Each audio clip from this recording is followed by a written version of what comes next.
Jessica, we are back with It's a Tough Subject live. Hope all is well with you. How you feeling? Well, I sound a little froggy, and may cough, but I'm getting better. I'm on the mend, thank goodness. So you've been home, and I'll tell the listeners because they all know it's still out there, COVID. I've been out speaking. I spoke down to a bunch of college guys, and I'm getting super nervous about the big event March 18th in Greenville, Mm. but nervous good. I know it's going to be well. I need you to get better because you have a speaking part. I will be just fine. I feel sure of it. Sure of it. So if you look at it, you got a couple days to recover. You're over the contagious part, That's right? right. That's right. It's kind of depressing, not just to be sick, but nobody wants to be around you. And even my husband wanted to keep me a few feet away from him. So kind of made me feel a little depressed and lonely this week. Well, I'll tell you what, from all my speaking gigs that I cover risk factors, and one of the risk factors, and I should have known this, somebody called me out one time. They said, you didn't cover physical health, and I should have covered it because my younger brother, and remember, I lost two brothers. You lost your dad for those just joining us. My younger brother, Matthew, suffered physical health. He was in a car accident, a bad one, broke his back, fused together spine, broke his femur, rod in the femur, drop foot. It was Oh, awful. He really got crushed in this car accident. And so on any kind of rainy day or low pressure system, he felt it in his bones. And he couldn't do anything. He couldn't run. He couldn't jog. That's a uh, fact. He could stand. He worked. But you can attest to it after this week. And what the reality that's COVID, remember, that was 5 years ago, Jessica, that it hit you know, they've, like this they've month. been playing, like a replay of 5 years ago, what happened. Because it was I think it was like last week or maybe this week. I can't remember. And my husband and I were watching it, and we have just started, I think, as a society to realize what that did to us, like the real change. I didn't feel as bad. I remember when I first got COVID, I was terrified because we had been told all this information. It's something that was foreign to us. It interrupted our normal lives. And it was very, very scary. And so when I saw that and it being, literally 5 years ago, it reminded me of the toll that it took on us as just people. And initially, if we go back in our time machine, it was like, all right, 2 weeks is going to go away. It's not away. Okay. Obviously, we're 5 years and you got it. I've had it three Me times. too now. Three's a Oh charm. yeah, this is the third time's a charm. It gets lesser and lesser. I don't know where you are in the vaccines. I tried them, whatever. We didn't know what we know. Hindsight's 2020. Whatever we did, I think it wrecked my hair. By the way, I don't have good hairstyle now. I think COVID. I'm going to blame it on COVID. I look back at old pictures, like, man, I had some nice hair, and then COVID crushed it. But there's a thing called COVID brain. How you doing with that, or the COVID fog? Uh, Real. It is real. I will admit, I tried to work some this week. And because that's just kind of how we've become, in our world of technology where you just can't get away. So I said, well, I don't have to be there, but I can get online and lead meetings or be part of meetings. And I would randomly forget things. And you could tell in my voice, I didn't even seem like myself. And that was frustrating too, I think, is, why did I do that? I should have just cut ties for the week, took that time and not tried to continue doing things that I probably didn't need to be doing. Yeah, and it's technology. And they assume, all right, look, we're doing a podcast remote. They assume if you're home and you're not feeling well, hey, just log on the computer, sit through a Zoom call. I'm sick. You don't need to think. You just need to curl up. I remember the first time I got the flu was in 2004. I remember this because I just moved to South Carolina. We just moved in our house, like 2005, 20 years ago. I got the flu. And when I was a younger lad, I didn't realize when they would release like death stats from the flu, people dying from the flu. I'm like, how do you die from the flu? Then I realized that thing knocked me on my rear end. If I'm older or I have a concomitant condition, it could easily kill you. You're dehydrated. If your health's on the bubble anyway, and you get the flu, you're toast. So that's what happened with COVID. Yeah. Yeah. 100%. concomitant disorders and knock people on their keisters. And by the way, in 2020, bring it back to suicide prevention. In 2020, the number of suicides went down. And those are, for us, good days because 2019 went down, 2020 went down, and then 21 went up. This is the hangover effect. 22 went up, 23 went up. Not good. I will admit something to you, and I know that there's science behind this. I'm not going to quote that right now. So this is, again, my unsolicited, average, everyday person opinion. So Sure. now that I look back on Saturday, I was just nasty to my husband. I had bad interactions with two of my family members, not terrible, but I just knew. I even told my best friend, I said, for some reason, I am just like, I'm just not in a good place. And now I know it was COVID. So it affects you emotionally even more than any other illness. I can't put my finger on why. I have heard it, but it definitely started with an emotional reaction before the actual physical reaction started. That's wild. Like you had.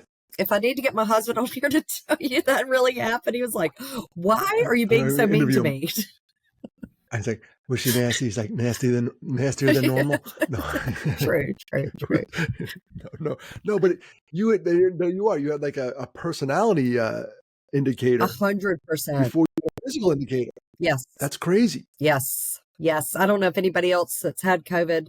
I've asked friends, and they told me that too. Well, we're gonna have to research COVID and suicide one day because it's probably too early to get the data. It's 5 years out. Yeah. But it's hard. It's also hard, and everyone knows this who does what they call it, psychological autopsies. It's hard to pinpoint a suicide to one specific reason. Yeah. No, it's a complicated problem, often various inputs.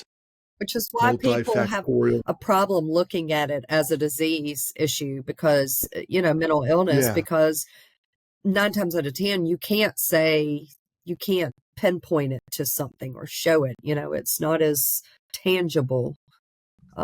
Emotions themselves, part of the issue that we have, I think. Oh, yeah, absolutely.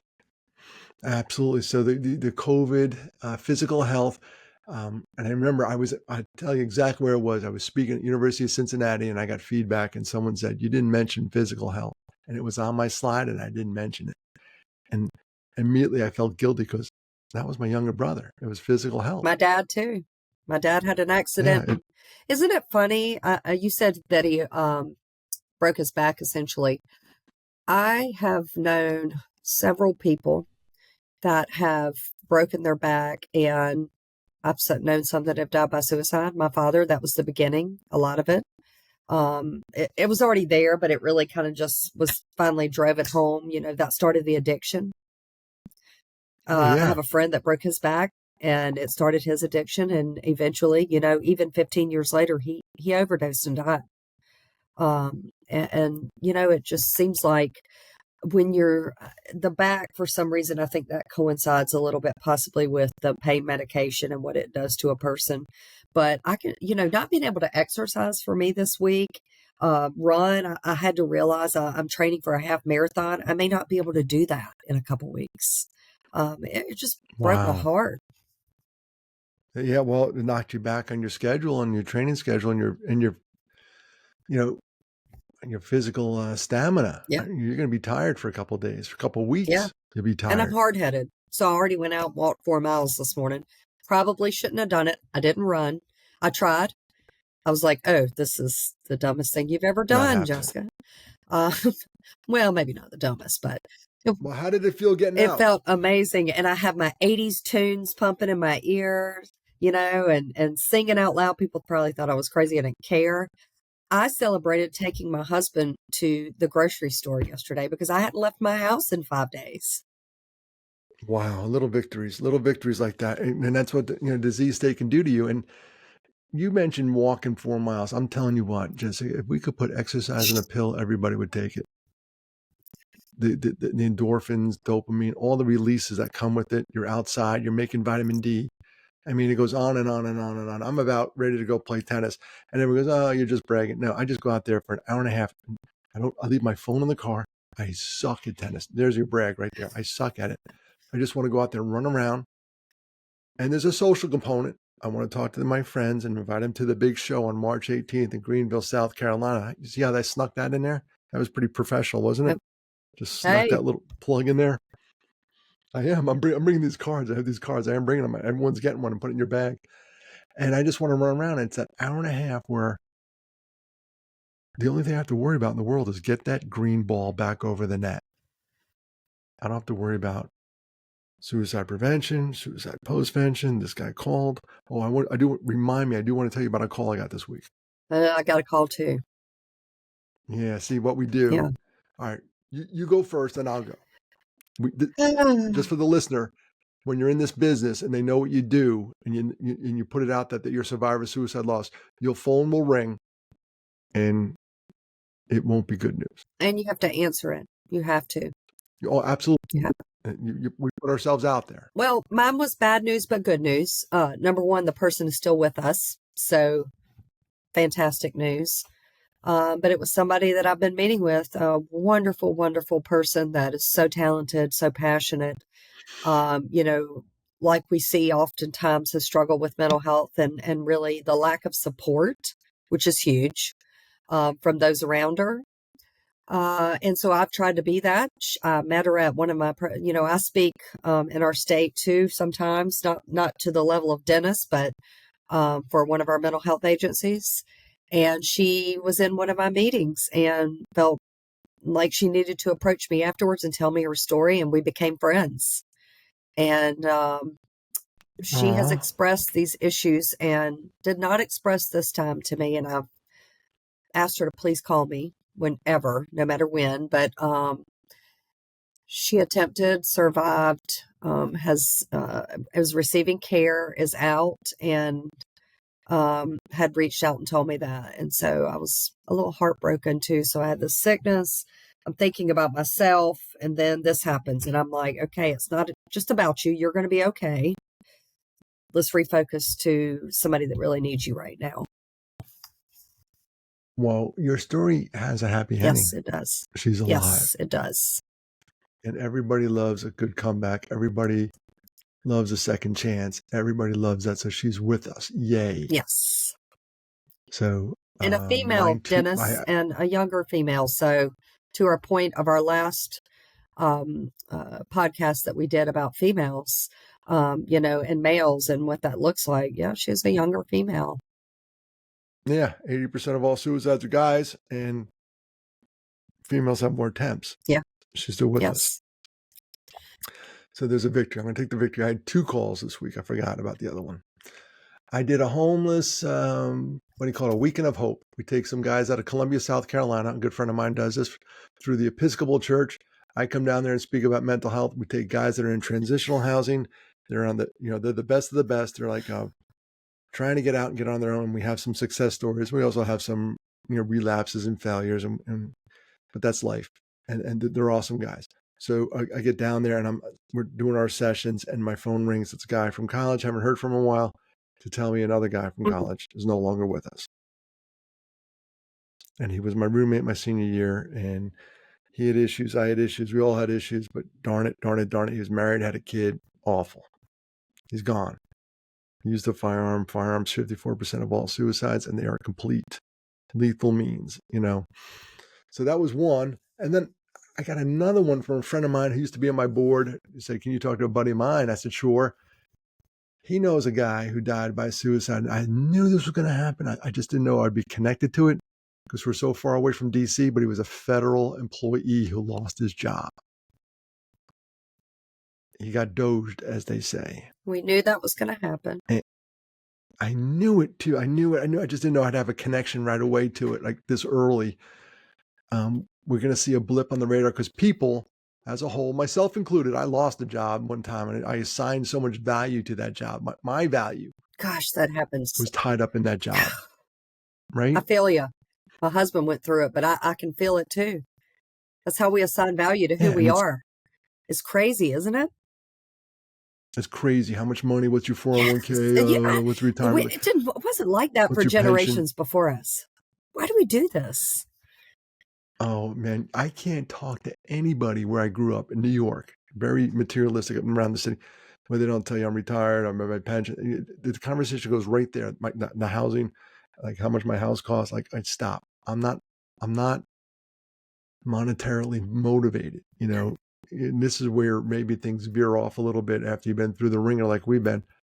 I tie my value on what God thinks of me, and I don't know what that is. I don't know what he thinks of me. He must, it might have been a mistake making that guy, but that's where my value is now because jobs come and go. But I knew that was going to happen with this Doge stuff. I knew it.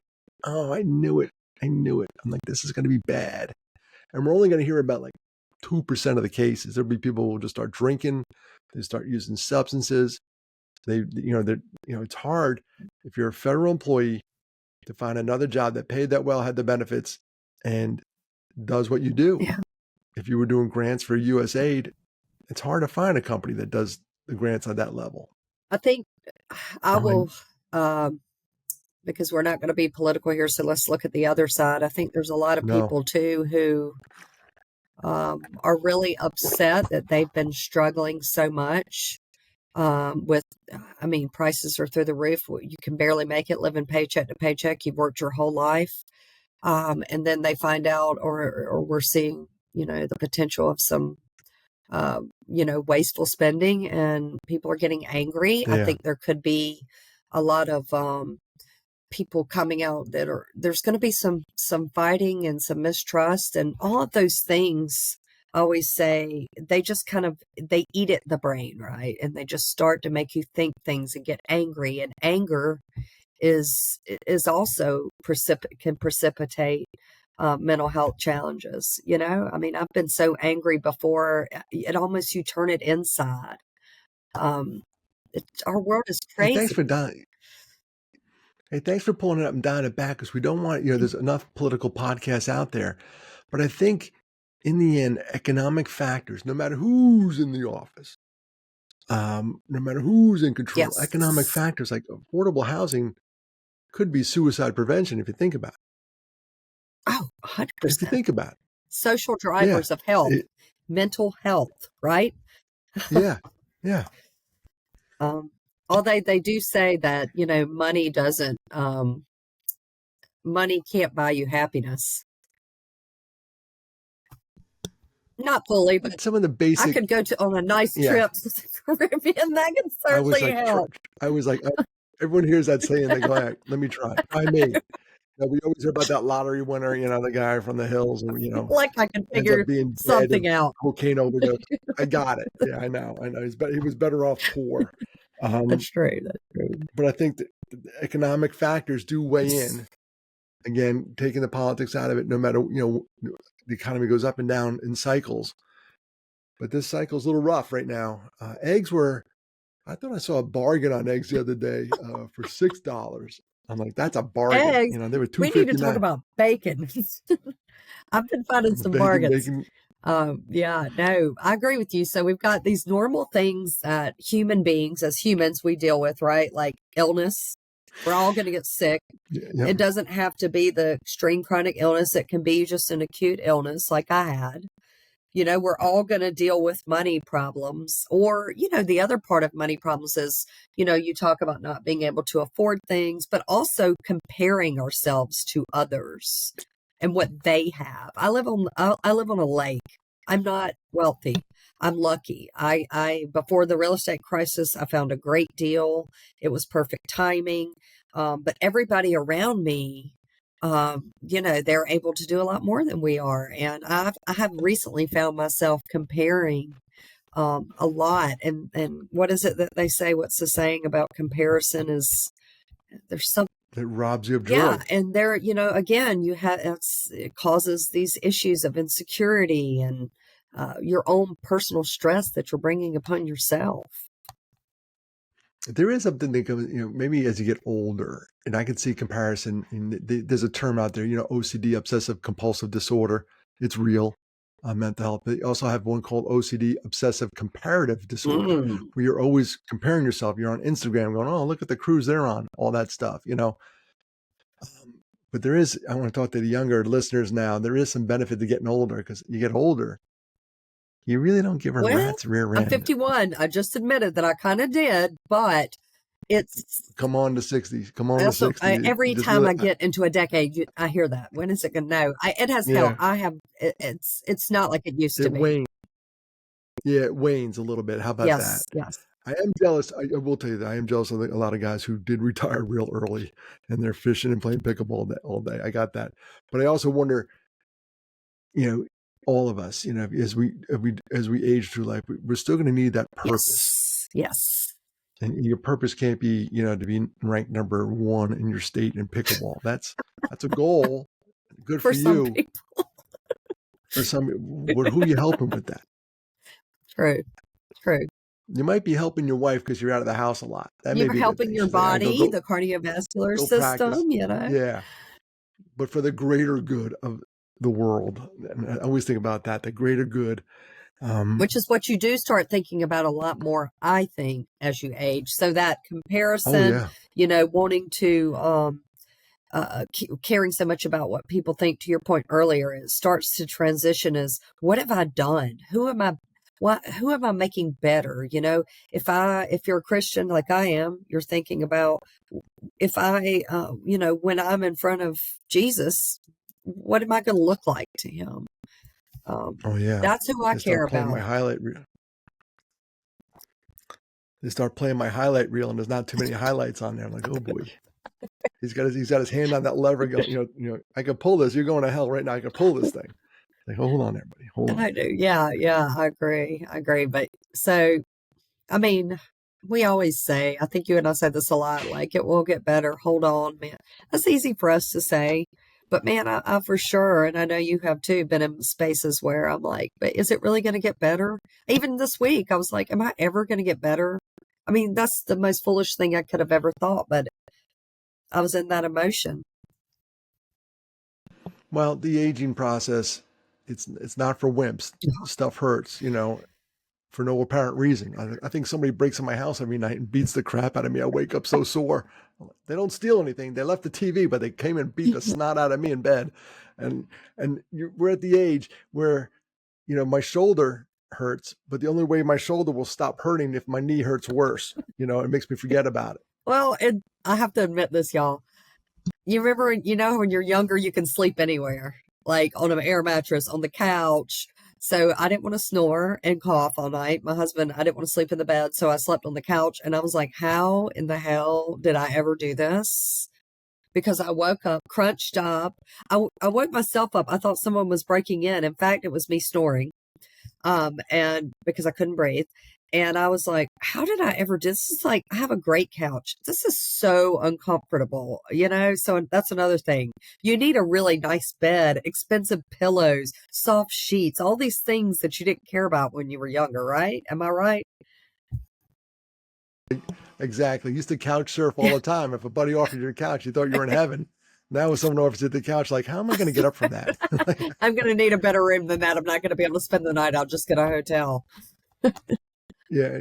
And I don't know if you could hear it on the podcast, but it never fails. Whenever we start recording, somebody outside starts doing something, like they're building something. I think they're cutting brick outside my window. I had It chicken. never, I had a rooster.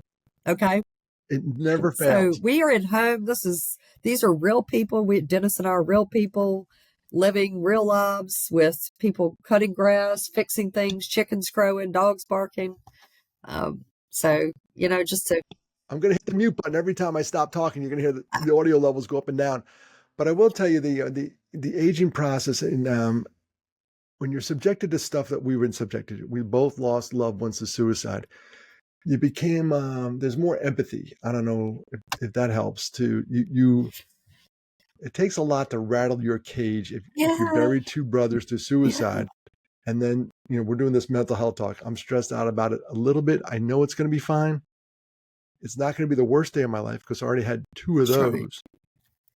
2 of those. Do you So think about I this, was telling these Dennis? When you just when what? what you just said, when you're going through something bad, it does help you to remember that you can get through just about anything because you have.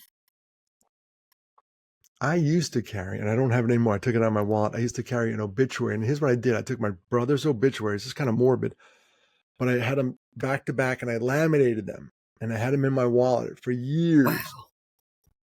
And whenever I was having a crap day, I would pull out the obituary. It was Mark and Matt. Flip it over, and I'd say, you know what? This is a bad day. Yeah. This is a bad day. Today is not a bad day. It's kind of crappy, but I told my friend that today when I was talking about this, going through this. I said, when I'm at my biggest wine point, and I don't mean wine you drink, I mean whiny. I or I'm doing something and I'm trying to remind myself to do it for the right reasons because I'm a human being and want to make sure that I always stay humble. I take myself back to that 18-year-old girl for about 5 minutes, and it helps me to remember who I was. Don't ever forget that. It's the worst time, but it's almost like when your strength really kicked in. well, it's that post-traumatic growth piece. If it doesn't kill you, it makes you stronger. Yeah. And it truly does. And then there's a couple things that happen in that. We'll do a whole podcast on that, the post-traumatic growth. But it's amazing what if you let it do its work, how you come out the other side. Yeah. More compassionate, stronger, empathetic. You just got to let it work, and you got to give it time. That's why I'm so bummed when somebody's hit with a hurdle and they die by suicide. I said, dude, you could have used that for a greater good Oh, no. later in life. And I get this feedback all the time when I speak. You turned something really bad into something good. I didn't talk about my brothers for years. And all of a sudden now it's a superhero power. I'm like, I don't see it, but they comment Yeah. all the time on the feedback. Way to honor your brothers, way to do something good. And when your misery becomes your mission, I guess that's what happened. But not everybody's like us, and it's okay that you're not. If you want to do it No, no, no. quietly and keep it inside, and that's your way of healing, that's okay too. I don't care how you heal or what you do. I do care if you get stuck and you go backwards, but I want you to stay Yep. here. Does it get better? It still sucks. Let's be honest. I'm not going to sit there. Oh, after the first year, it's all Skittles and unicorns. It just sucks. I'll be on my way to tennis, go play, have fun, and a song will come on the radio that reminds me of Matt, and I'm pulling over. I mean, it's just forget it. So it's not all Skittles and unicorns, but it does get a little bit better when you start getting further removed from the event, and you're never fully removed from it. That's a fact until the day we die and we see him again. But I'm not in a rush to push that meeting up right now. I got stuff to do. Me either, but People, again, I got March 18th that's on the right. mind. That's right. We got a big event coming, and man, I'm excited about it. We got a lot of people coming, and I haven't told you this yet, but I have sent it to some young people, thinking my goddaughter might come, and I've asked her to invite her sorority. And I said, you say suicide prevention talk, and they're like, not really sure about that. I was like, this is going to be, I didn't want to use the word fun. Not really sure that's the right word. It'll be It'll be interesting to say the engaging. least. It's It won't be boring. It engaging. won't be boring, I promise. It won't be normal. We're gonna do, and you're gonna read a part of it. I'm gonna ask the crowd. I have 10 people lined up, by the way, so I'm not gonna do all the talking. And we're gonna throw it out there. Hey, who's got number 7? And you say, I do. It's Jessica Seel. Hey, I know you. And then you'll say what you do, but then you'll say you're gonna answer the question from Reddit. Formerly suicidal people of Reddit. What changed for you? And those are comments that were gold mine. I remember when I first read that article, I'm like, oh my gosh, we gotta replicate this somehow. And I think this format we're doing on the 18th is going to be really cool. I got some high school kids from Greenville High School. They're going to read it and show you how to do it first. They're from the theater department, so they'll model the way. I'm not much of a theater bro, but hey, let the young people lead. That's it. They'll show you how to do it, and once they're done, you're like, oh, I can do that. So it'll be good.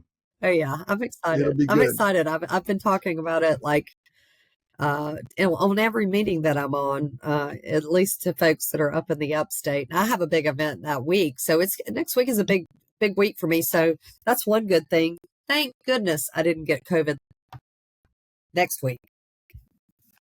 Oh, yeah. Imagine that. It's all about timing. You got it the week before. You could And recover. rest. That was my little nudge that you need to take a break. Oh, my God. I'm going to go out there and throw a rock at these guys. It's unbelievable. They are, I could see them out the window. They are cutting bricks. There's dust everywhere. You know, when you cut a brick or a stone, there's dust everywhere. I hope they have a mask on. I'm going to go out there like I'll pretend I'm on the ocean, shut it down with a clipboard. But they're doing the hard work that we all. It's a beautiful day here in South Carolina. Finally, the sun came out here in Greenville, South Carolina. So they're getting stuff done. Spring is coming.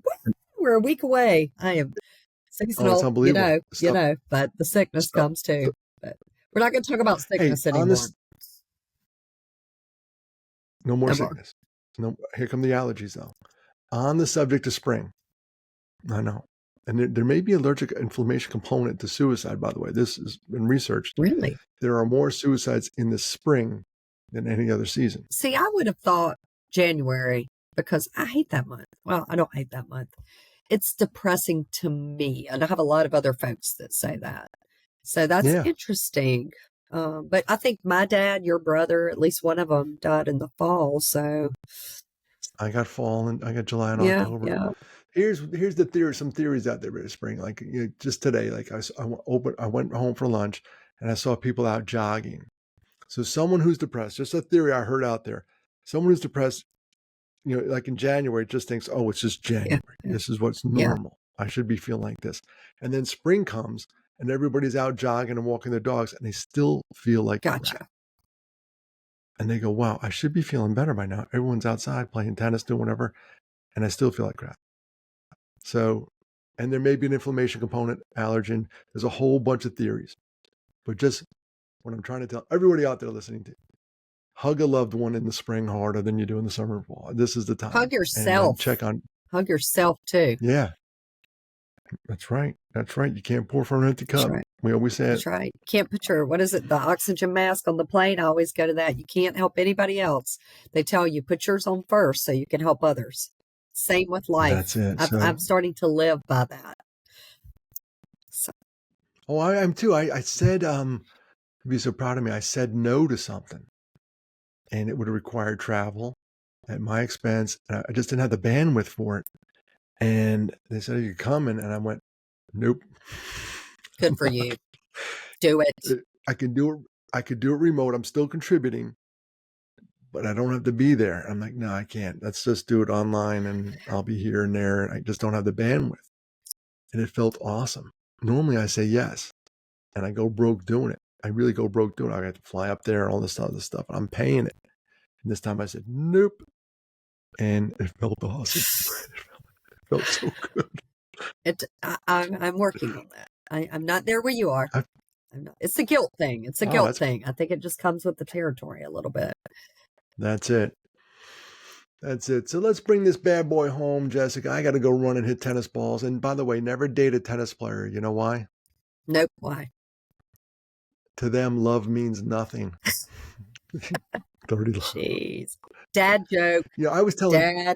By the way, I was doing bad dad jokes the other day at Clemson. I was speaking to the men of their fraternity council. I was doing a live show. I had about 100 of these kids in a room, and I thought I was killing it. And they weren't laughing. They weren't laughing. I'm giving you my best stuff here. So I got an email, and I do a feedback form, and one of the kids, he made my day. He goes, Mr. Gillen, thanks for coming down and talking about mental health. It was a really good talk, blah, blah, blah. He goes, I thought your jokes were hilarious, even though no one laughed.